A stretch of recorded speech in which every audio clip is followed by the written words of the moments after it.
নমস্কার, আদাব। আমি অনুপ সোনি ক্রাইম পেট্রোল দস্তাকে আপনাদের সবাইকে স্বাগত জানাই। 14টা গ্রামের প্রধান মনোহর লোমিকে খুনের তদন্ত পুলিশের কাছে একটা অমীমাংসিত কেস হিসাবে ঝুলে রয়েছিল। তারপর হঠাৎ করেই একটা ঘটনা পুলিশের সামনে 22 বছর আগে ঘটে যাওয়া একটি ঘটনার সত্যতা তুলে ধরে। 35 বছরের কেশব সোন্ডা নিজের উদ্দেশ্য পূরণের জন্য অপরাধের জগতে পা রাখে। ছোটখাটো চুরি করে সে জেলেও যায়। সেখানে সে কাউকে খুঁজছিল। জেলেরই এক বন্দী মুক্তার তাকে বজবি গ্রামের পাশের গ্রাম পরাহার বাসিন্দা নীরাজের সঙ্গে দেখা করায়। নীরাজ তাকে হরিরামের সঙ্গে আলাপ করায় আর হরিরাম তাকে পূজারীর নাম্বার দেয়। এই পূজারী আবার কে? কেশব তার ছোট ভাই নাগেশকে সঙ্গে নিয়ে পূজারীর থেকে দেশি বন্দুক কেনে আর তারপর দুই ভাই মিলে গুলি চালানো প্র্যাকটিস করতে থাকে। এরপর কেশব নীরাজকে মিশন শুরু করতে বলে। এই মিশনটা কি ছিল?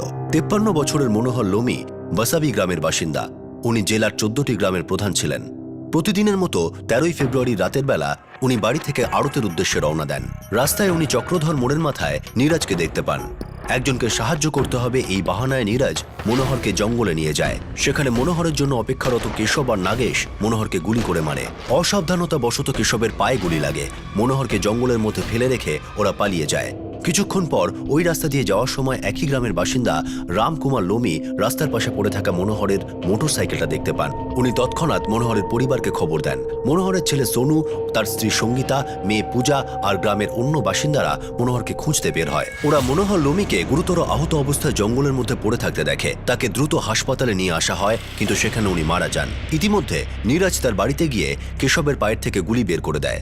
মনোহর লোমি, যিনি গ্রামের একজন খুব সম্মানীয় ব্যক্তি ছিলেন, তিনি খুন হওয়ার কারণে গ্রামের লোকের মধ্যে আক্রোশ ছড়িয়ে পড়ে। পুলিশ তদন্ত শুরু করে। ক্রাইম স্পট থেকে পাওয়া ব্লাড স্যাম্পল থেকে জানা যায় আততায়ীদের মধ্যে একজন আক্রান্ত হয়েছে। মনে হচ্ছিল এই অপরাধটা যেন খুব ভেবে চিন্তা করা হয়েছিল। কিন্তু গ্রামের লোকেদের এবং মনোহরের পরিবারকে জিজ্ঞাসাবাদ করার পরেও খুনের কোনো উদ্দেশ্য বোঝা যাচ্ছিল না। মনোহর লোমির কোনো শত্রু ছিল এমনটাও মনে হচ্ছিল না। পুলিশ একটা অনুমান করে আর খোঁজ নেয় যে খুনের দিনের পর থেকে গ্রামের কোনো ব্যক্তি উধাও রয়েছে কিনা। পুলিশের মনে হয় যে এর সঙ্গে গ্রামেরই কোনো লোক জড়িত আর অপরাধী গা ঢাকা দিয়েছে। পুলিশ তাদের সোর্স থেকে প্রথম সূত্র পায়। খুনের দিন থেকেই কেশব সোন্ডা আর নাগেশ সোন্ডা এই দুই ভাইকে গ্রামে দেখা যাচ্ছিল না। যদিও ওদের অন্য ভাই মোহন সোন্ডা, মা সুভদ্রা সোন্ডা আর কেশবের স্ত্রী প্রজ্ঞা তখনও গ্রামেই ছিল। কিন্তু কেশবের বাড়ির লোকেরা কেউই বলতে পারেনি কেশব আর নাগেশ কোথায় রয়েছে। কেশব আর নাগেশের উপর পুলিশের সন্দেহ ক্রমেই বাড়তে থাকে। খুনের উদ্দেশ্য এখনো জানা যায়নি। পুলিশ কেশবের ব্যাপারে খোঁজ খবর নিতে শুরু করে আর জানতে পারে যে সে অপরাধ জগতে অল্প কিছুদিন আগেই পা রেখেছিল। আর সেখানেই তার সঙ্গে পরাহা গ্রামের নীরাজের সঙ্গে আলাপ হয়। পুলিশ যখন কেশব আর নাগেশের ব্যাপারে খোঁজ খবর নিচ্ছে, তখন পুলিশের সোর্স খবর দেয় যে ওদের দুজনের এক মাসি আছে যে কিনা মোপনা গ্রামে থাকে। পুলিশের অনুমান ছিল ওরা হয়তো মাসির বাড়িতে লুকিয়ে রয়েছে। কিন্তু সেদিকে এগোনোর আগে তাদের হাতে এমন এক সূত্র আসে যা দেখে কেসটা প্রায় সলভ বলেই মনে হচ্ছিল। সিটি কোর্ট থেকে একজন উকিলের ফোন আসে, যিনি বলেন উনি জানেন যে কেন কেশব আর নাগেশ মনোহর লোমিকে খুন করেছে। এই খুনের সঙ্গে 22 বছর আগের ঘটনার যোগ আছে শুনে সবাই অবাক হয়ে যায়। ঠিক কি ঘটেছিল সেই ঘটনা? এটাই কি খুনের আসল উদ্দেশ্য ছিল? এবার তারপর মা, পুলিশ কিন্তু কেশব আর নাগেশকে সন্দেহ করছে। কত বুঝিয়েছিলাম ওকে। ভুলে যা, পুরনো কথা সব ভুলে যা। কি পেল এসব করে? বীজটা তো ওই বুনেছে মা, এবার ফলটাও ভোগই করবে। প্রথমে মোপনা গ্রামে কেশব আর নাগেশের মাসির বাড়িতে গিয়ে দেখতে হবে। হতে পারে ওরা দুজন ওখানে।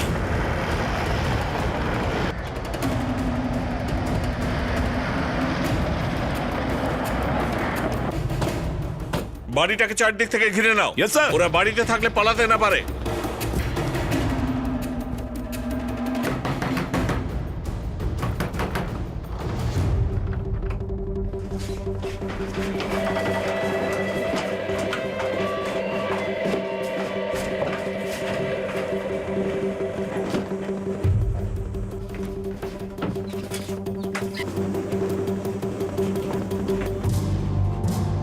ও এখানে নেই। আপনি মিথ্যে বলছেন। আমি মিথ্যে কেন বলবো? মনোহর বাবুর খুনের ব্যাপারটা আমি শুনেছি। নাগেশ আর কেশব এখানে কখনো আসবে না। ওরা জানে পুলিশ কখনো না কখনো ওদের খোঁজে এখানে আসবেই। স্যার, ভেতরে কেউ নেই। আমরা জানি যে ওরা এখানেই এসেছিল, আর আপনিও জানেন ওরা কোথায়। আপনারা পুরো বাড়ি খুঁজে দেখেছেন তো? দরকার হলে আরেকবার দেখে নিন। ওরা এখানে নেই।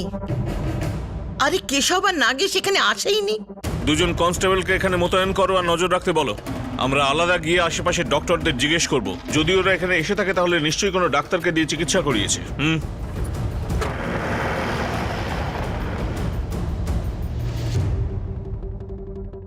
আগে হ্যাঁ একটা লোক এসেছিল, নাম তো জানি না, তবে 30-31 বছরের হবে, আর ওর ডান পায়ে গুলি লেগেছিল। আগে হ্যাঁ এসেছিল, ওকে দেখেই আমি বুঝতে পেরেছিলাম যে এটা পুলিশ কেস। ওর পায়ে গুলি লেগেছিল, তারপর আমি ওকে সিভিল হসপিটালে যেতে বলেছিলাম।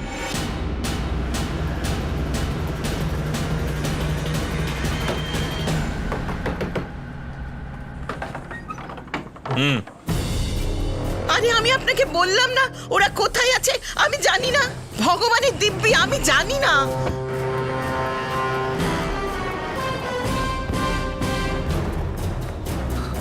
মা, পুলিশ মাসিকে গ্রেপ্তার করেছে।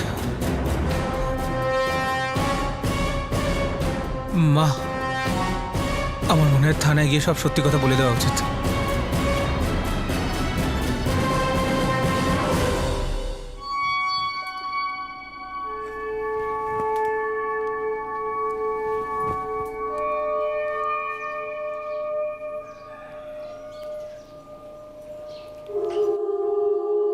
কেশব, এসব কি করছিস?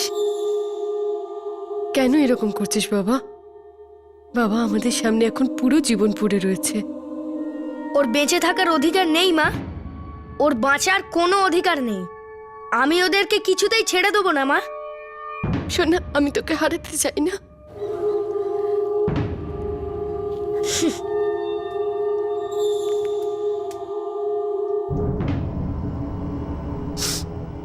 যা বাবা, কতদিন আর সত্যিটাকে লুকিয়ে রাখবো? যা।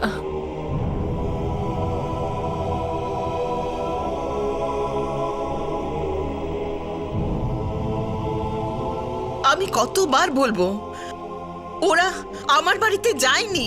মিথ্যে কথা বলছেন। কেশব আর নাগেশ মোপনা গ্রামে গিয়েছিল, ওদের একজন আহত ছিল। এখন সত্যি করে বলুন ওরা কোথায় লুকিয়ে আছে। মাসি সেটাই করেছে যেটা ওনাকে করতে বলা হয়েছিল। মানে তুমি, তোমার মা, তোমার মাসি, তোমরা আগে থেকেই জানতে মনোহর বাবুর খুনটা কেশব আর নাগেশ করেছে? মাসি, এবার আমাদের সত্যিটা বলতেই হবে। বাবু, কেশব ওই ঘটনাটা কোনোদিন ভুলতেই পারেনি।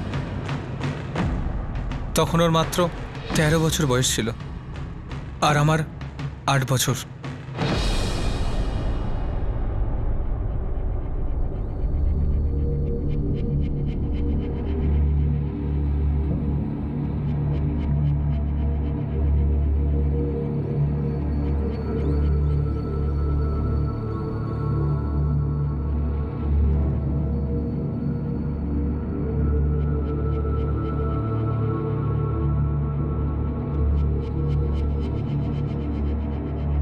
জজ সাহেব, সর্বশেষে আমি এটাই বলতে চাই যে এই সমস্ত মানুষ অত্যন্ত নির্দয়।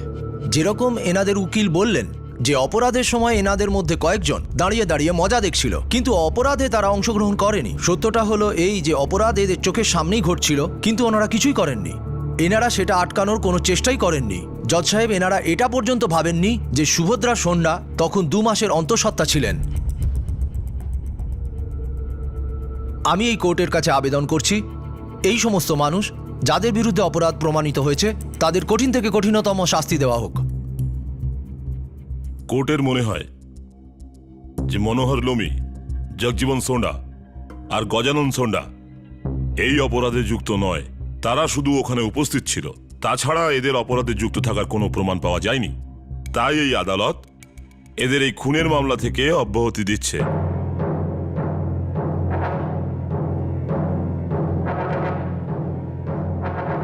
কোর্ট মহেন্দ্র লোমি, নারায়ণ লোমি, মঙ্গল লোমি আর শম্ভু লোমিকে এই অপরাধে অভিযুক্ত সাব্যস্ত করে এদের সবাইকে আজীবন সশ্রম কারাদণ্ডে দণ্ডিত করল।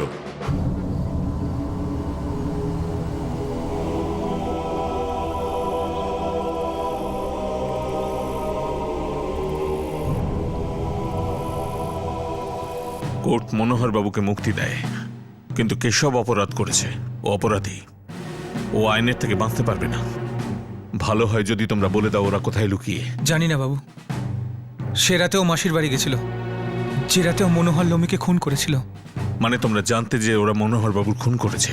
জানতাম না বাবু, না আমি না মাসি, কেউ কিছু জানতো না।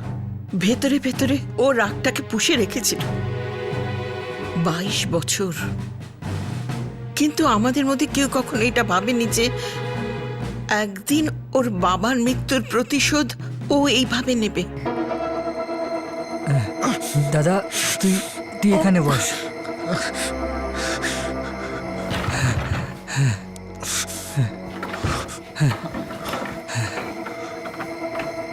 নাগেশ, কি হয়েছে? এটা তুই কি করলি কেশব? কেন? আর নাগেশ কি কেন এর মধ্যে জড়ালি? অনেক দিন থেকে রাগ চেপে রেখেছিলাম মাসি, শেষ পর্যন্ত তো হিসেবটা মেটাতেই হতো না। মাসি কিছু একটা ব্যবস্থা করো, আমার প্রচন্ড যন্ত্রণা হচ্ছে।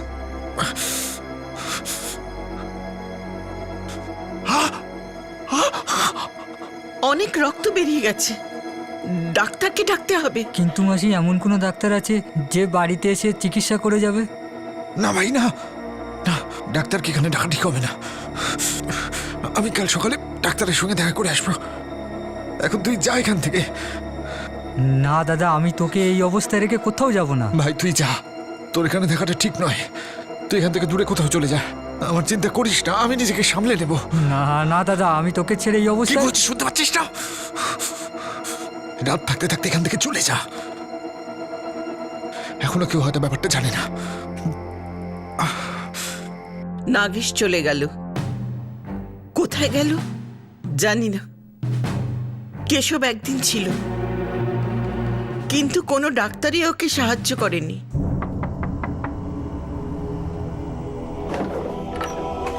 কেশব,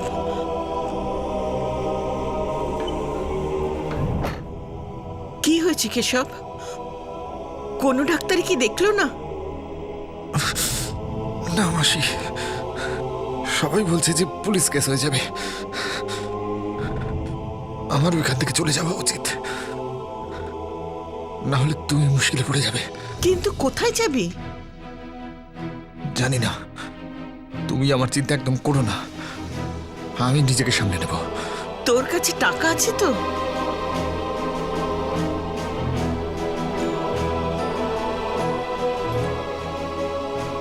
তারপর আমি টাকা পাঠাই। এই নে, কোথায় দিবি মনে আছে? হ্যাঁ, মোকনা গ্রামে। যা।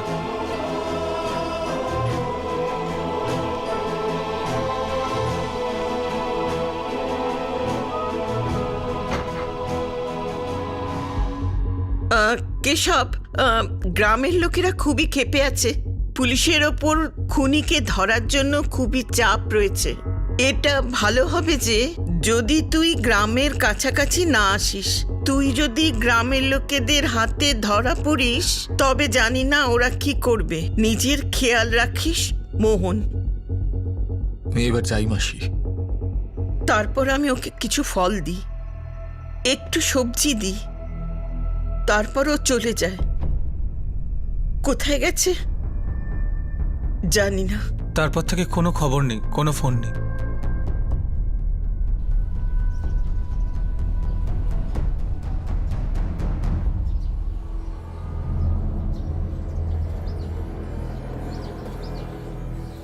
কখনো ভাবতেই পারিনি যে 22 বছর আগে হওয়া ঘটনার মূল্য এতদিন বাদে মনোহরবাবুকে দিতে হলো।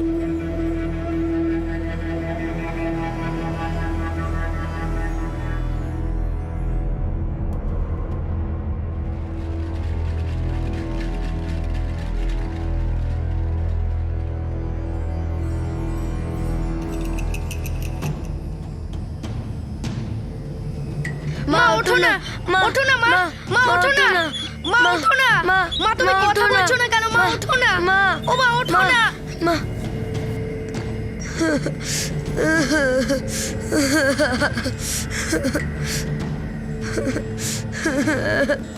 ডাক্তারবাবু, মা কেমন আছে? উনি ঠিক আছেন, চিন্তার কোনো ব্যাপার নেই। ডাক্তারবাবু, উনি গর্ভবতী। হ্যাঁ জানি, বাচ্চার কোনো আঘাত লাগেনি। ডাক্তারবাবু, আপনার সঙ্গে একটা কথা ছিল।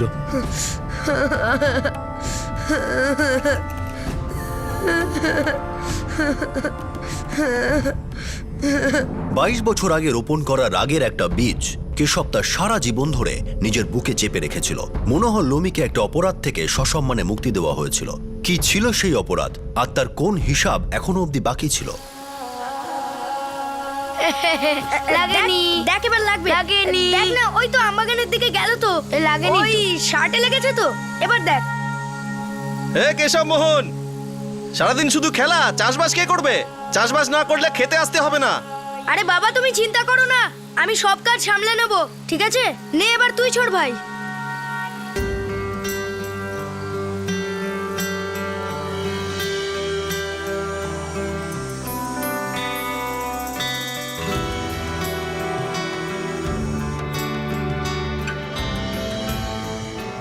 কাল শহরে গিয়ে ডাক্তার দেখাতে হবে। 1 মাস হয়ে গেছে। যাবো তো, কালকে ভোরবেলা ফ্যাক্টরিতে মাল নামিয়ে রেখে তারপর বেলায় যাবো ডাক্তারের কাছে। বাবা, আমিও তোমার সঙ্গে যাব। মোহন, তোকে আমি নিয়ে যাব। আর কেশব, তুই এখানে থেকে চাষের কাজ দেখিস। তুই তো বড় ছেলে, যখন আমি থাকবো না তখন বাড়ি আর ক্ষেত তোকেই দেখতে হবে, বুঝতে পেরেছিস? ঠিক আছে বাবা।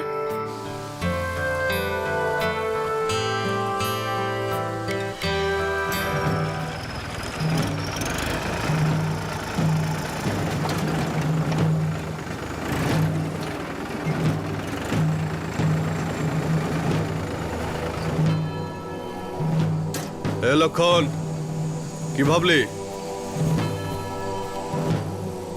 কি আর ভেবে দেখবো, এতে ভাববার তো কিছু নেই। এই ঝগড়া একেবারের মতো শেষ করতে হবে, একবারেই। কোন ঝগড়া? ঝগড়া তো আমাদের বাপ ঠাকুর দ্বারাই শেষ করে দিয়েছে। জমি তো ভাগাভাগি হয়েই গেছে, যেটা তোমার অংশ সেটা তোমার, আর যেটা আমার এখানে এসেছে সেটা আমার। দুটো জমির মাঝখানে তো আল আছে। তুমি নিজের জমিতে চাষ করছো আর আমি আমার, আর এটা কখনোই বদলাবে না। এই লক্ষণ, তোর অংশে কিছু আমাদেরও জমি আছে, যেটা প্রথম থেকেই আমাদের। এই জমির আল আবার নতুন করে কাটা হবে, বুঝেছিস? এই ঝগড়াটা কোনোদিন শেষই হয়নি, কিন্তু মনে হচ্ছে এখনো সময় হয়েছে ঝগড়া শেষ করার। দেখ ভাই, এই ভাগাভাগিতে তোর অসুবিধা থাকতে পারে, আমার নেই। আর তোদের গা জ্বালা করছে এই কারণে যে এই গ্রামের সবচেয়ে বড় জমিটা আমার ভাগে পড়েছে, আর এতে তো আমার কোনো সমস্যা হচ্ছে না। দেখ ভাই, বাপ ঠাকুরদার ঝামেলা ছিল আর সেটা সমাধানও হয়ে গেছিল, আর আমার কোনো ইচ্ছেই নেই যে তোর সাথে আবার বসে এই জমি ভাগাভাগির কথা বলি। এ তো দেখছি খুব দাম্ভিক লোক, একদম কথা শোনে না। ওর দম্ভ আর সহ্য করতে পারছি না। মাথা খারাপ করে দিয়েছে। আরে ওর অংশে কিছু জমি আমাদের আছে, ভাগ করা ভুল হয়েছে। বহু বছর ধরে এই ঝামেলাটা হয়ে আসছে। লক্ষণের বাবা আর আমার বাবার মধ্যে এই নিয়েই ঝামেলা ছিল। এই জমিটা আমার, আর যে কোনো ভাবেই হোক এই জমিটা আমার চাই। হ্যাঁ, ও তো এখন এই গ্রামের মধ্যে সব থেকে বড় জমির মালিক, আর ওর পুরো জাতের মধ্যে আজ পর্যন্ত এত বড় জমি আর কারোর ছিল না। আরে তাই জন্যই তো ওর এত বেশি বাড় বেড়েছে। এই গ্রামে আমাদের যাত্রাই সংখ্যাগুরু, ওদের জাতে তো কয়েকটা ঘর আছে, কিন্তু তবুও নারায়ণ আর মহেন্দ্রকে ওর দম্ভ সহ্য করতে হচ্ছে। কিছু তো একটা করতেই হবে ভাই। আমরা আমাদের সমাজের প্রধানদের সাথে কথা বলবো, ওনাদেরই বলবো যে ব্যাপারটার মীমাংসা করতে, যাতে এই ঝামেলা একেবারেই শেষ হয়। আর তারপরেও যদিও না মানে, তখন যেটা ঠিক হবে সেটাই করব।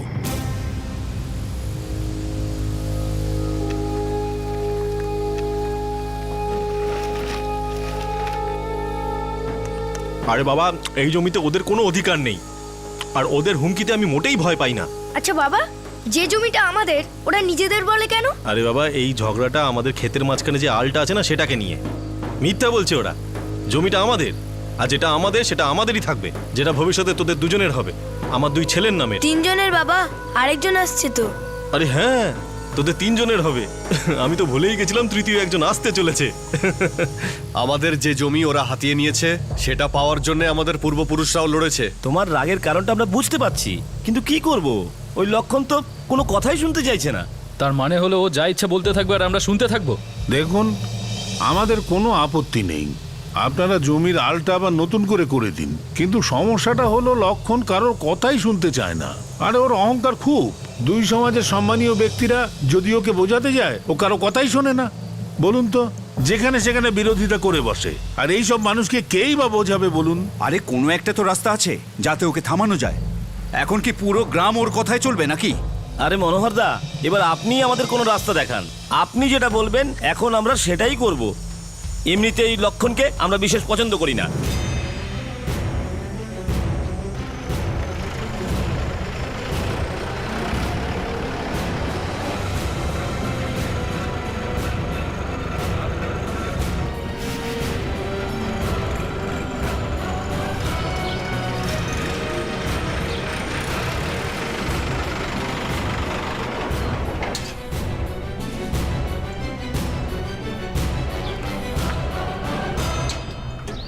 পাগল হয়ে গেছিস নাকি তোরা, যে বাড়ি বয়ে ঝগড়া করতে এসেছিস? লক্ষণ, আমরা ভালো মানুষ, তাই বন্ধুত্বের হাত বাড়িয়ে দিচ্ছি, আর তুই রাগ দেখাচ্ছিস। আর আমরা তো তোকে জমির কম দাম দিচ্ছি না, এই জমির দাম এত কেউ দেবে না। টাকা নিয়ে নে আর ওদেরকে ওদের জমির অংশটা ফিরিয়ে দে, তবেই তো সমস্যাটা মিটে যাবে। মনোহর, ওই জমিটা আমার বাপ ঠাকুরদার জমি, উত্তরাধিকার সূত্রে আমি পেয়েছি, আর আমার পরে আমার বাচ্চারা পাবে। না তো আমি নতুন করে আল কাটবো, আর না আমি ওই জমিটা বিক্রি করব। আমার কথাটা কানে ঢুকেছে? এই লক্ষণ, খুব বড় ভুল করছিস, এর ফল তোকে ভোগ করতে হবে, এটা তোকে বলে দিলাম। আমিও সেটাই তোকে বোঝাচ্ছি, যেটা আছে যেরকম আছে সেই রকমই থাকবে। আমাকে ভয় দেখিয়ে নিজের মর্জি মাফিক কাজ করবি? স্বপ্নেও ভাবিস না, আমি কাউকে ভয় পাই না।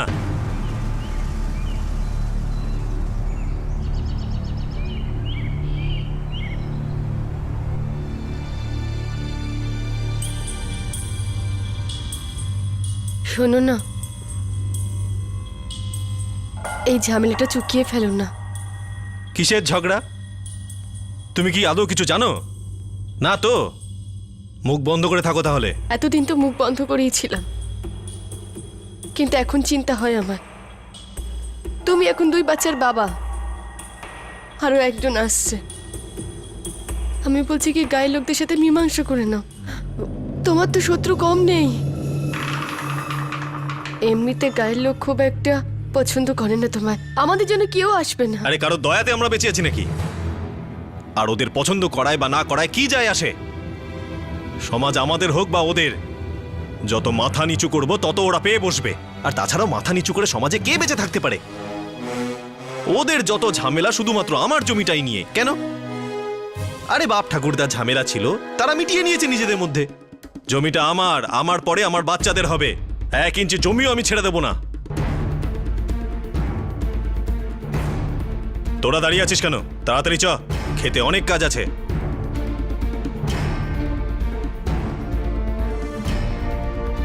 লক্ষণ স্বভাবগতভাবেই বিদ্রোহী ছিল, সমঝোতা করতে চাইতো না।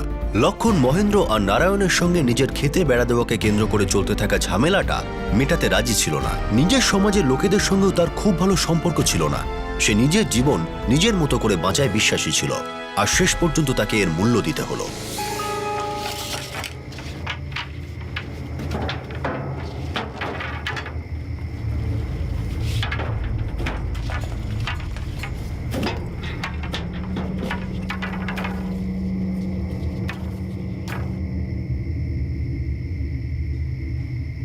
সোমবার মঙ্গলও আসছে।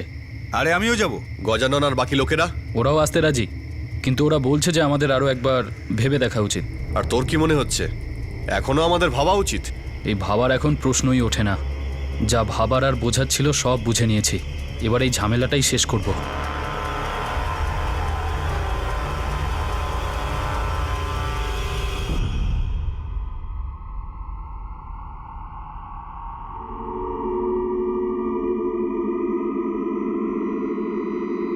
আরে তোরা কি এখনো ঘুম থেকে উঠিসনি নাকি?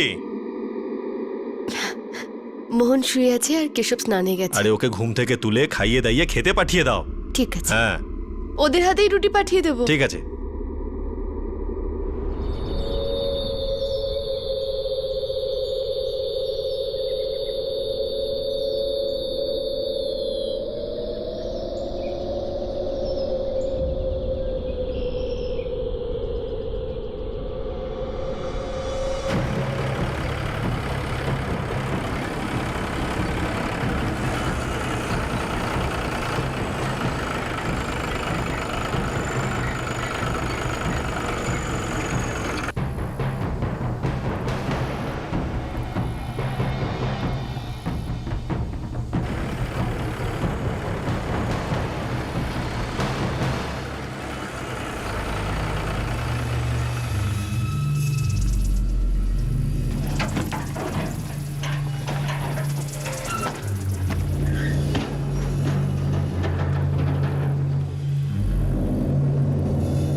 হয়েছে কি হয়েছে বলবি তো আমাকে?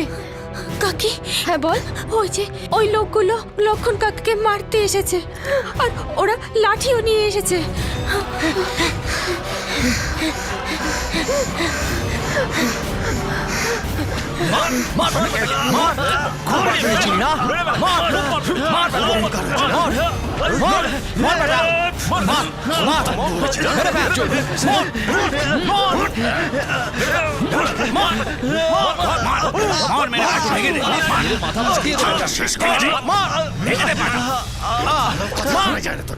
আরে বন্ধ করো, আরে থামো তোমরা, লক্ষণ মরে যাবে, মরে যাবে। আরে চুপ, তুই তো নিজেও নবি, তুই একটা কথা বলতো, তুই আমাদের না ওর দলে সেটা বল।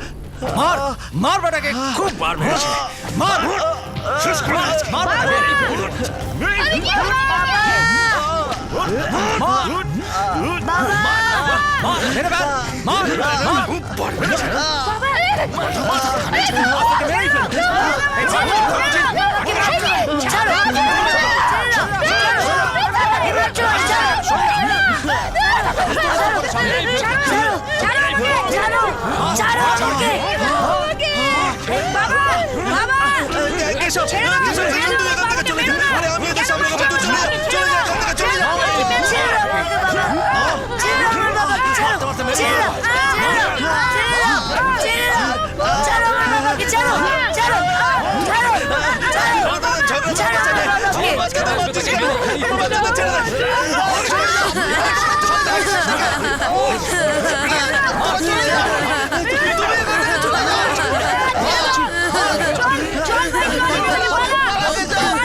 Welcome to beaten world, how may I assist you? নতুন ফ্ল্যাটের জন্য একটা স্ট্যান্ড ফ্যান আর কুলার নেব। এই পচা গরম থেকে একটু স্বস্তি চাই।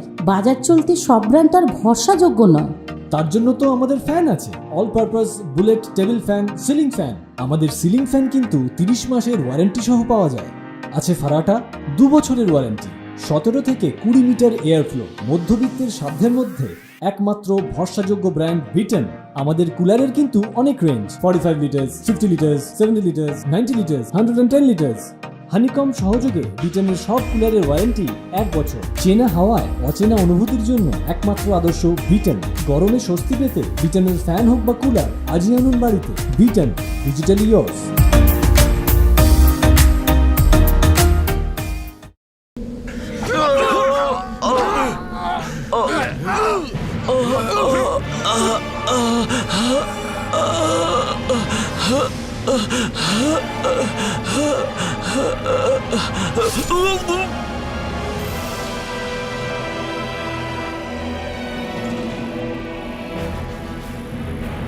এবার জমির যত ঝামেলা একেবারে শেষ।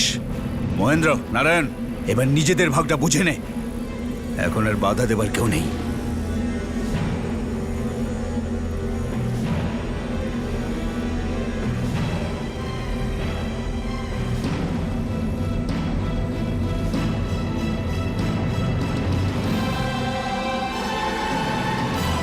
বাবা, মা, মা, মা, বাবা, বাবা, মা, মা, মা, বাবা, বাবা, বাবা, বাবা ওঠো না, বাবা চোখ খোলো, বাবা চোখ খোলো, বাবা ওঠো না, বাবা, মা, মা, মা ওঠো না, বাবা, বাবা, মা তোমরা ওঠো না, চোখ খুলছো না কেন, বাবা, বাবা ওঠো না। শোন, তোদের মা এখনো বেঁচে আছে।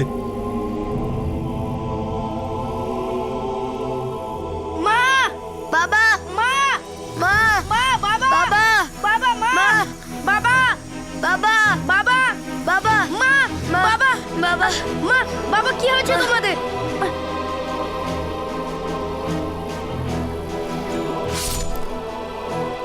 এবার নিজেদের ভাগটা বুঝে নে, এখন আর বাধা দেবার কেউ নেই। আমি জানি ভুলে যাওয়া এত সহজ নয়, কিন্তু বাবা আমরা করবো বা কি? ভুলে যা কেশব, ভুলে যা, পুরনো সব কথা ভুলে যা বাবা। ভুলে তো অবশ্যই যাব মা, কিন্তু পুরনো কথাগুলো নয়। মনোহর লোমির লাশটাকে। যতদিন ও বেঁচে আছে আমার কোনো শান্তি নেই। দাদা আমিও তোর সঙ্গে আছি। চুপ কর, তুই তো তখন জন্মাসনি। কি হয়েছিল তুই কি করে জানবি? হ্যাঁ, জন্মাইনি তো কি হয়েছে মা, উনি তো আমারও বাবা ছিলেন। ওদের জন্য আমি আমার বাবার মুখ পর্যন্ত দেখতে পাইনি। বাবা, আমারও রাগ হয়, খুব রাগ হয়, কিন্তু বাবা রাগ করলে জীবন চলবে না। 21 বছর ধরে শান্তিতে ঘুমোতে পারিনি মা। 21 বছর। তুমি শান্তিতে ঘুমিয়েছ? সমস্ত কিছু ছিল আমাদের। আমাদের জমি জায়গা কেড়ে নেওয়া হয়, আমাদের বাঁচাটাই মুশকিল হয়ে গিয়েছিল। যা ওদের ছিল না সেগুলো আমাদের কাছ থেকে কেড়ে নিয়েছিল। আমার বাবাকে ওরা প্রাণে মেরে ফেলেছিল। কেশব, ওরা ভুল করেছে, মানছি ওরা ভুল করেছে, কিন্তু তুই যা করতে চাইছিস তাতে আমরা যা কিছু হারিয়েছি তা কি ফেরত পাবো? কি পাবি তুই এসব করে? মা, আমার মন থেকে ওই স্মৃতিগুলোকে আমি মুছে ফেলতে পারছি না। কি নৃশংসভাবে ওরা আমার চোখের সামনে আমার বাবাকে মেরে ফেলেছিল। তোমাকেও তো মেরে ফেলতো যদি ওদের না মনে হতো যে তুমি মরে গেছো। সেটা হলে তুমি আর ভাই কেউই থাকতে না।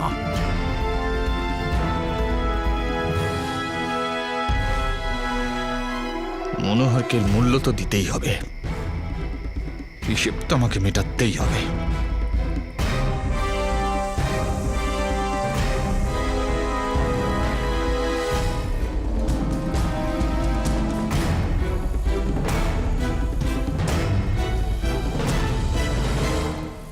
কেশবের ভিতরে জমতে থাকা রাগ অবশেষে মনোহরকে খুন করে কমেছিল। মনোহর এখন মারা গেছে, কিন্তু কেশবের কষ্টটা কমেনি। সে কষ্ট সহ্য করছিল, পুলিশের থেকে আইনের থেকে পালিয়ে বেড়াচ্ছিল। কিন্তু কতদিন সে পালাবে?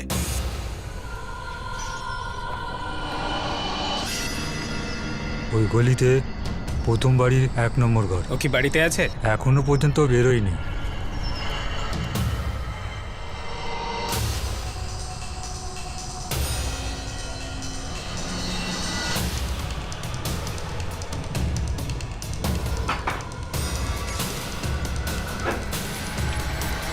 দাঁড়া, বাইরে আয়, বাইরে আয়।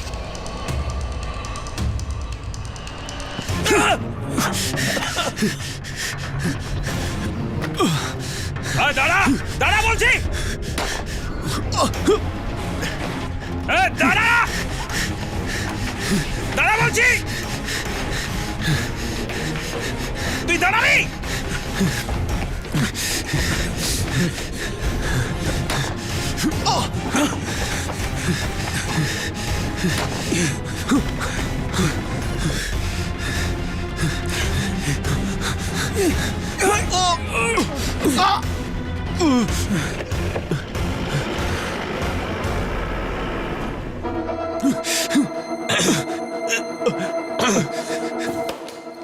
বল, বল। বলছি স্যার, আমি ওদের দুজনকে সাহায্য করেছিলাম। হ্যাঁ, কিন্তু স্যার আমি এগুলো সব টাকার জন্য করেছিলাম স্যার। আর মনোহর বাবুকে আমি আটকেছিলাম আর ওখানে নিয়ে গেছিলাম, কিন্তু আমি এটা জানতাম না যে ওরা ওনাকে মেরে ফেলবে। ব্যাস, আমি এটুকুই করেছিলাম স্যার। দেখ নীরাজ, শেষ সুযোগ দিচ্ছি, ট্রিগার টেপার আগে সবকিছু সত্যি সত্যি বলে দে। হ্যাঁ স্যার, বলছি স্যার, স্যার আমি সব বলছি স্যার, সব বলছি আমি। ওরা জঙ্গলে আছে। প্রথমে আমাকে বলেছিল ওরা মাসির বাড়ি যাবে, তারপরে ওরা জঙ্গলের মধ্যে কোথাও লুকিয়ে পড়বে। আর নাগেশ? নাগেশের ব্যাপারে আমি কিছুই জানি না স্যার। স্যার ওই কেশব ওর ব্যাপারে আমাকে কিছুই বলেনি স্যার।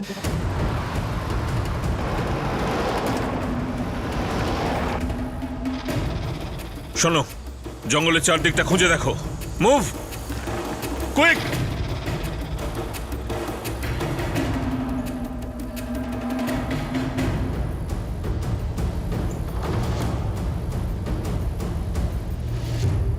সমস্ত গ্রামবাসীকে এটা জানানো হচ্ছে যে এই গ্রামেরই কেশব সোন্ডা আর তার ছোট ভাই হলো অপরাধী। পুলিশ তাদের খুঁজছে। কেশবের ডান পায়ে আঘাত লেগেছে।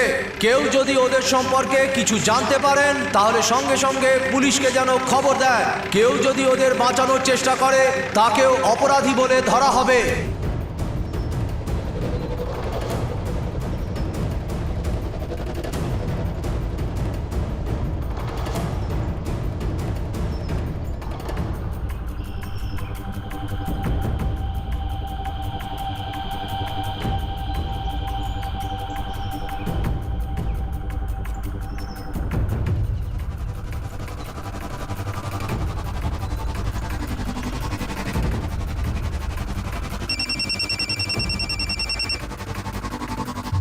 হ্যালো স্যার আমি গোবিন্দপুর থেকে বলছি স্যার। এখানে গ্রামের বাইরে একটা মন্দির আছে sir.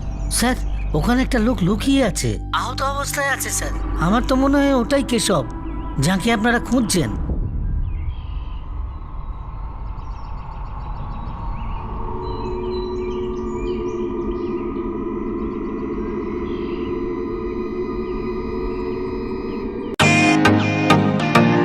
Welcome to beaten world. How may I assist you? নতুন ফ্ল্যাটের জন্য একটা স্ট্যান্ড ফ্যান আর কুলার নেব। এই পচা গরম থেকে একটু স্বস্তি চাই। বাজার চলতে সব ব্র্যান্ড আর ভরসাযোগ্য নয়। তার জন্য তো আমাদের ফ্যান আছে, all purpose bullet table fan, ceiling fan. আমাদের সিলিং ফ্যান কিন্তু 30 মাসের ওয়ারেন্টি সহ পাওয়া যায়। আছে ফারাটা 2 বছরের ওয়ারেন্টি, 17 থেকে 20 মিটার এয়ার ফ্লো। মধ্যবিত্তের সাধ্যের মধ্যে একমাত্র ভরসাযোগ্য ব্র্যান্ড বিটেন। আমাদের কুলারের কিন্তু অনেক range, 45 litres, 50 litres, 70 litres, 90 litres, 110 litres. Honeycomb সহযোগে বিটেনের সব কুলারের ওয়ারেন্টি 1 বছর। চেনা হাওয়ায় অচেনা অনুভূতির জন্য একমাত্র আদর্শ বিটেন। গরমে স্বস্তি পেতে বিটেনের ফ্যান হোক বা কুলার, আজই আনুন বাড়িতে। Beaten, digitally yours.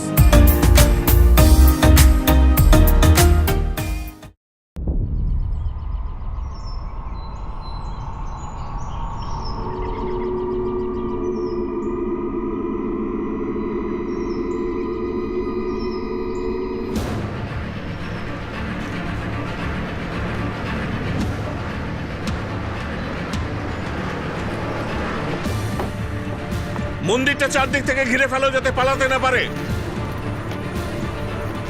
তুমি ওদিক থেকে যাও। কি ব্যাপার? জানতে পেরেছি এখানে একটা খুনি লুকিয়ে আছে। স্যার ও পেছন দিকে আছে। মুভ।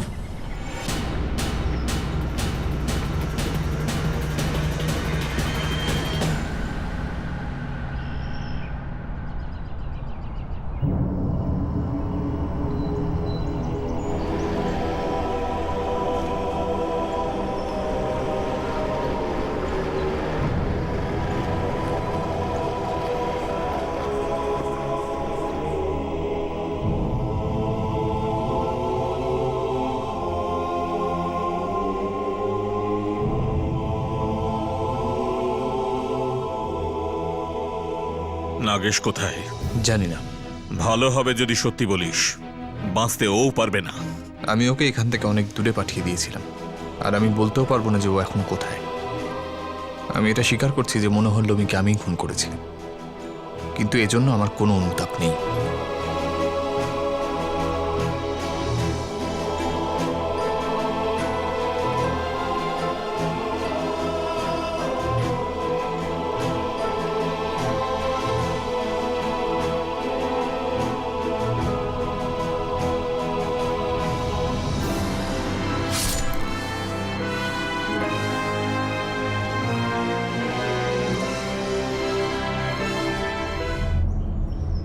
কেশব নাগেশের ব্যাপারে কোনো কিছুই বলতে চাইছে না। ও কি সুখ পেল বলতো এসব করে? ওরা তোদের বাবাকে মেরে ফেলেছিল, সেদিন থেকে এবারে সুখ শান্তি সব চলে গিয়েছে। খুব কষ্টে দিন কাটিয়েছি আমরা। সে কি এই দিনটা দেখার জন্য? ও এসব কিছু কেন ভুলতে পারলো না বলতো? কেন ভুলতে পারলো না?